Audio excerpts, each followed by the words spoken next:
یہ باطل کے حامل اہم ترین علماء کرام کی نسبت میسر ہے۔ حجت اللہ فی الارض حضرت مولانا محمد قاسم صاحب نانوتوی نفر اللہ مرقدہ،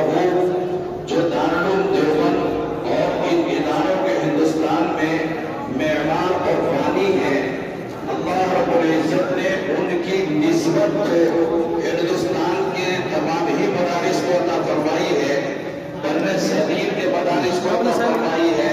اور اس کے پیغام کو اللہ رب العزت نے شرقاً و غرباً پورے عالم میں پھیلایا ہے۔ لیکن اس ادارے کی خاصیت ہے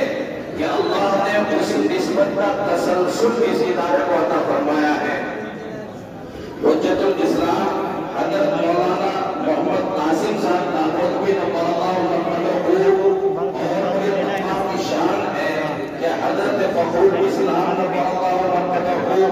اور اس کے بعد حضرت حکیم الاسلام حضرت مولانا طالب محمد طیب صاحب نفر اللہ مرقدہ،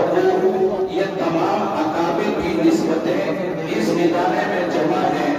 اور ان کی روحانی دعاؤں کے اثرات اللہ رب العزت نے اس ادارے کو عطا فرمائے ہیں۔ اس کے بعد رئیس المتکلمین خطیب الاسلام اور ہمارے بہت بڑے اہم ترین مربی حضرت مولانا محمد سالم صاحب آسمی نفر اللہ مرقدہ،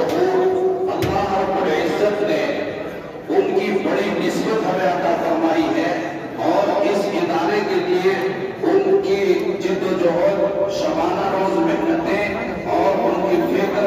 اس ادارے کو اللہ رب العزت نے عطا فرمائی۔ اسی طرح اس کے بعد یہ دیوبند جو ہے، اس میں وہی قرآن کریم پڑھایا جاتا ہے، وہی حدیثیں پڑھائی جاتی ہیں جو رسول اکرم صلی اللہ